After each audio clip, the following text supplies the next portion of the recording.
Trauma is an emotional response to something that happened in the past, usually something that was terrible or horrible, some event or series of events that keep surfacing today and express itself as panic, or as we would say for people with Asperger syndrome, meltdowns. Now, it's hard to imagine there is anyone who has Asperger syndrome who is not, at some point in time, had some serious episodes in their life that were traumatic. In fact, now normally when we think of traumatic events, we think of maybe a tornado or a hurricane comes through, or maybe, I don't think anyone in America today would experience this unless you're an immigrant, but, have a bomb dropped on you. Yeah, some people have gone through that, seriously. All right, some war veterans, Vietnam War veterans, probably know what that's all about.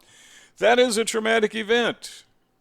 And at the time, there was nothing you could do about it. So let's take those traumatic events, a hurricane or tornado, or somebody being shot at on the battlefield and bombs dropping all around them. And let's say that a child went through that. Only the traumatic event was not a storm or a military conflict, but it was childhood experiences of what? Rejection, humiliation, frustration, feeling repulsed by others, loneliness.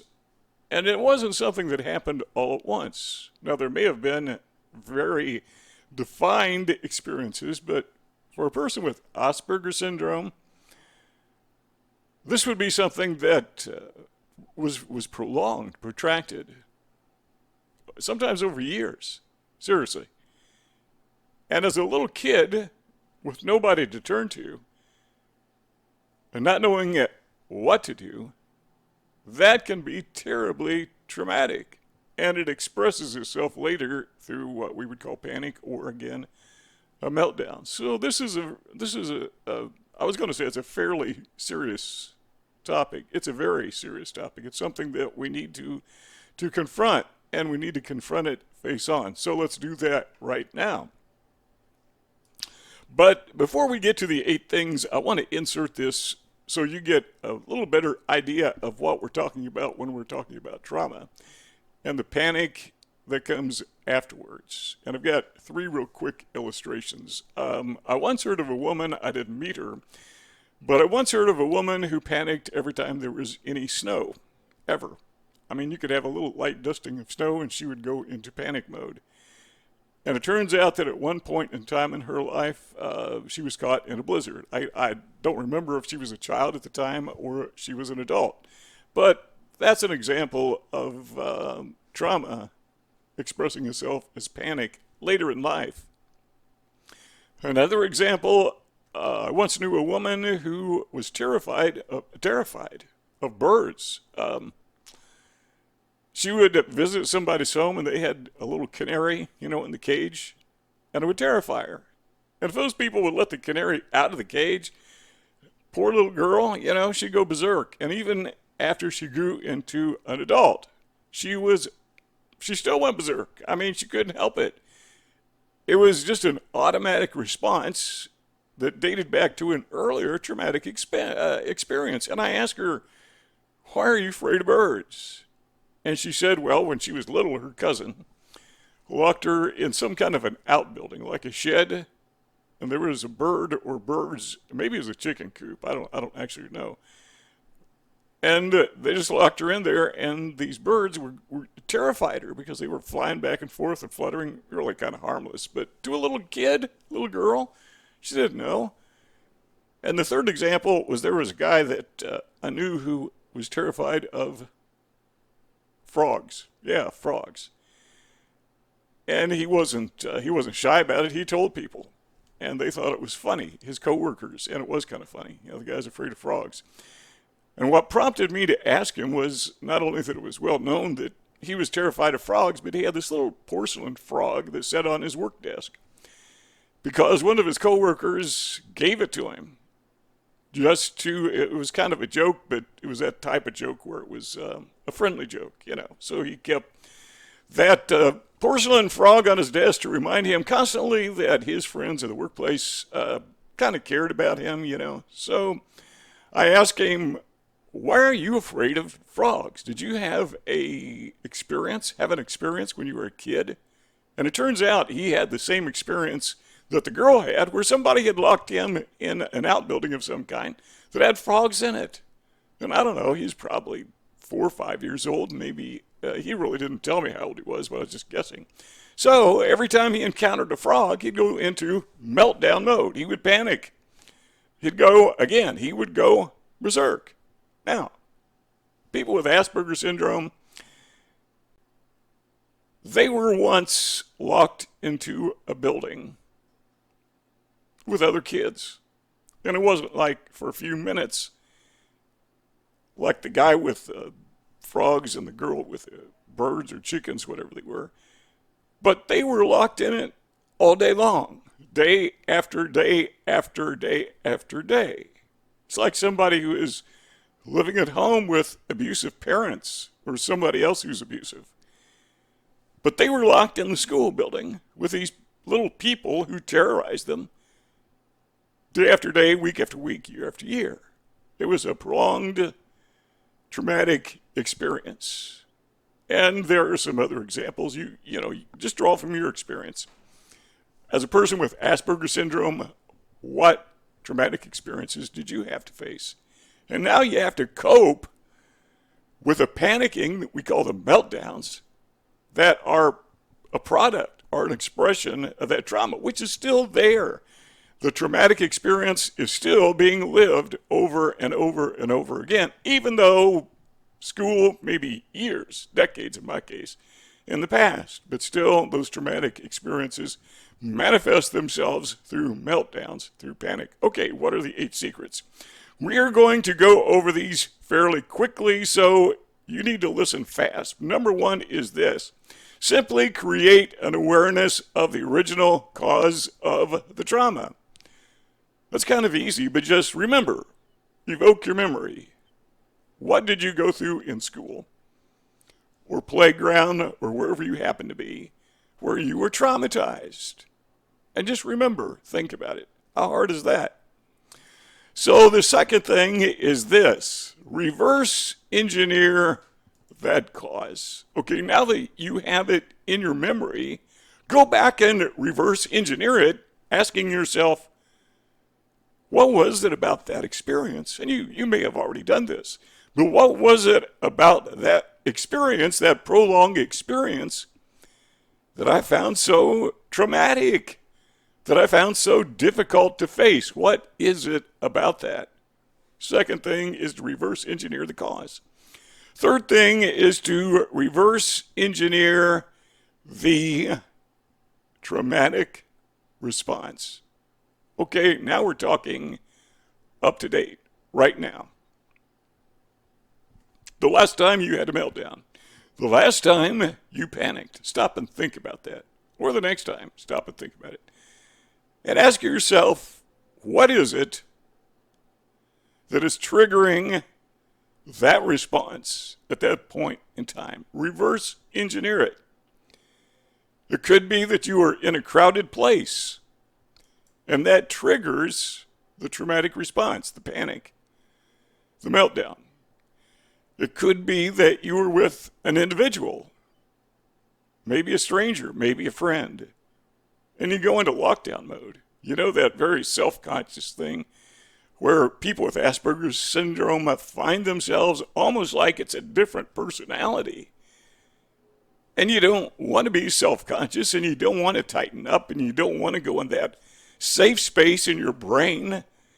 You want to be outgoing and courteous and friendly if you possibly can. I don't know, maybe you don't, but most of us do. You want to go there, so we need to stop and reverse it. And then, when I say reverse it, go back and think through what it is we are experiencing or you are experiencing. And then apply reason. So we're going to neutralize it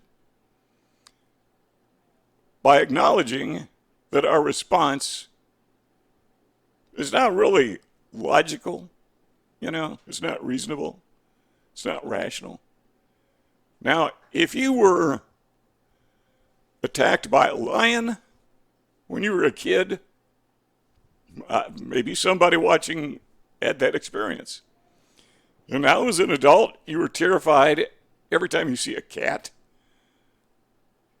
Stop and think about that. Seriously, can that cat eat me? Well, if you're a little bird, yeah, the cat can eat you. And that woman I knew that was terrified of birds should probably be perfectly fine with cats around her house. But go back and reverse engineer it. Think through it. Ask yourself, is my reaction, my meltdown, reasonable? Is this the right way to respond? I mean, the terror has gone. Now, with people with Asperger syndrome, sometimes the cause, not the imagined cause, but the real cause, will keep emerging, keep inserting itself in our lives. Because we have that thing where we withdraw, where we become extremely self-conscious, inhibited, and people see that, and they take advantage of us just like they did when we were little kids. They never grew up. I mean, they really, really haven't. I know people in their 70s and 80s who are abusive. I mean, they're just like mean little bullies on the playground. They just never grew up. They're children in adult bodies. But the point is, go back and ask yourself, is my response rational? Is it reasonable? There's a thing in the Bible that says, when I was a child, I thought as a child, but now I'm grown up, or, I'm paraphrasing, but something to that extent. So, yeah, it makes perfect sense that a little kid in elementary school or even junior high school, middle school, would be traumatized by peer rejection, isolation, being insulated from those that you crave to be around and you need their approval. It makes perfect sense. But you're not a kid anymore. We need to understand, as we reverse engineer this thing, why am I reacting like a 7-year-old? I'm nearly 70. Does it make sense for me to behave like a 7-year-old? Well, maybe if I have dementia, which I don't think I do, then it would make sense. But otherwise, I got to ask myself, why am I doing this? Now, that doesn't necessarily solve the problem, but that gets us well onto the road to coping effectively with the difficulty. Okay, so that brings us to number 4, and that is to rationalize rather than rationalize the exaggerated response. Now, that's going to take some explaining, but what happens is when we go into meltdown mode, we will rationalize that response sometimes. Say, well, that makes perfect sense why I did that. Well, I have a good reason to do that. We're rationalizing it. We're taking that thing where we have cognitive conflict and we're trying to work out that conflict by making an excuse. Cognitive dissonance. So we don't like that dissonance, so we're trying to bring it all together. And again, some of those triggers, like high-pitched noises. I knew a woman who could not stand somebody whistling. Apparently she had Asperger syndrome. Confusion, sensory overload. Some of those things, they're just there, part of our brain. But the meltdown, that's something we can reverse engineer. That's something we can stop and not rationalize the exaggerated response, which is not reasonable. But we can, and here's what we're meaning here, we can rationalize a reasonable response. That is, after we go through the meltdown, we say, now, we're thinking of a past meltdown. We think, what would have been a reasonable response? And having a meltdown is not reasonable, or it's not rational. So what would be a reasonable response? I know it's not that easy. because there are things and they're still there and they do trigger us. But what we're doing is we're confronting it. We are taking it in our hands. We are grasping it, and we are saying that we are going to control this thing, or we are going to get a handle on it, and it's not going to control us. So number 5 is this: journaling. This is something I think every Asperger, Aspie should do, Aspergian should do, is journal. Because not everyone you meet rejects you. Some of them do. Not every person at the workplace is a jerk. A lot of them are. But what about those who aren't? Have you ever thought about that? What about people who are actually considerate and accept you as you are? Okay, the last 24 hours. Just stop and think. Wherever you are, stop and think about this. Last 24 hours. Think of something that somebody did to you personally that was considerate. But now, if you didn't go out and about, probably your answer comes up 0. But did somebody hold a door for you? Was the checkout clerk polite to you when you went to the grocery store, wherever? If you are brave enough to do that, was there somebody who was not abusive? Was there somebody who was kind, considerate when you were driving? Was there somebody who let you out in traffic? Or let you change lanes? Or, make a list of these experiences. And what you'll do is you'll find that they add up quickly. And there's something you can go back and ruminate on, because the natural brain will ruminate on those things that hurt us, always. Very seldom do we ruminate about the good things. I mean, sometimes we do. Holidays, we may stop and think about the good old times, if we have any. A lot of times we say, we didn't have any good times. Well, maybe not, but that's hard to believe it. You had no good times whatsoever. Well, what we're doing is we are ruminating in real time. We are thinking about the good things that happen to us, which is not necessarily a natural thing to do, but it's easily done. We just have to be conscious about it. We have to do it consciously, and then write those things down. I mean, keep a list on your spreadsheet. Every Aspergian who has a computer has a spreadsheet. So I have a spreadsheet that says good things, and that's your journal. Number 6 is imagination. Now, this may seem a little bit odd, but there are ways you can use your imagination to help you cope, and that's what we're talking about, is coping with trauma, with panics. And one of them, this seems kind of silly, but if it works, it works. Imagine yourself as a monster that is eating, ripping apart and eating the experience. Yeah, that'll take a little imagination, but that's why we say imagination. Imagine yourself coping with the traumatic experiences. Now, one thing I would suggest, and I'm not a counselor, I'm not an advisor, but one thing I suggest to me is never eliminate memories of bad things. That is to say, never slip into denial, where we say, I'm just going to pretend that none of that ever happened.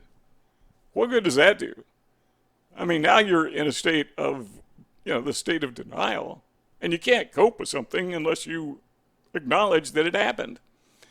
And then when it surfaces in your mind, and it will always be in your mind, you cannot get it out of your mind. It will now and forever be there on your hard drive. Cannot overwrite it. And if you try to suppress it, it's going to pop up.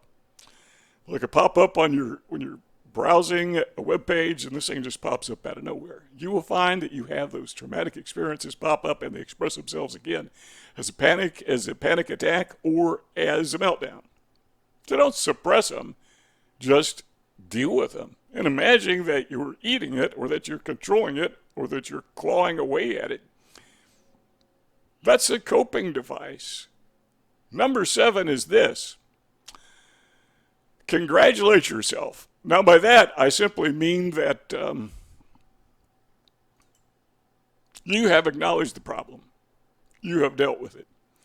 You have survived. Obviously, you wouldn't be listening to my voice at this very moment. So you are a survivor. You've gone through the hard times. You came out the other side of it. Now, I'm not saying there aren't any scars, battle fatigue, trauma that's there, but you did survive. Now, the reason I say we need to congratulate ourselves is because, one more time, as I said earlier, the default position for the brain seems to be to focus on the negative. And I guess that's a self-preservation device that is placed in our brain by nature. But when we congratulate ourselves, what we're doing is we're forcing our brain to slip away from the default position to a rational position where, yeah, there is something positive here. And we balance that out. Now, we're not getting rid of the negatives because that's reality. But we are balancing the negatives with the other reality, which is we are survivors. So now we have a balanced, rational perspective, well, just of life in general, because we're looking at the whole picture. And to get a balanced perspective, gotta have a look at the whole picture. Now, number 8, I think, is the single most effective, the single most important coping device, and that is get help from a qualified therapist. What I did, I was going to say my suggestion, but what I did, and I've mentioned this in other videos, is I took some time and I sought out somebody who specializes in autism, because I wanted this not to be some side job that a therapist does, who has maybe a little bit of experience, a little bit of knowledge. I wanted somebody who was immersed in it, who deals with it every single day, who knows all the ins and outs. And I found that. I was fortunate. I found that person. So I would encourage you at least to try to do the same thing. See if there's somebody in your area who specializes in your challenge. Because sometimes you need, if you have a heart attack, you need a heart specialist. If you have a brain injury, you need a brain surgeon. You don't go to the person who clips toenails, or, I guess people do that. I don't know. To have brain surgery, do you? I can't imagine. So why would you do that with your Asperger syndrome, which encompasses every moment of your entire life? I mean, this is your life you're dealing with. So yeah, number 8 is seek out a qualified therapist. Then here is the bonus. Keep studying. Keep your awareness alive. And you do that by clicking on one of these boxes that you see on the screen. Those are some powerful videos that we made in the past. And they're just as effective today as they were the day we made them, because this stuff just does not get old.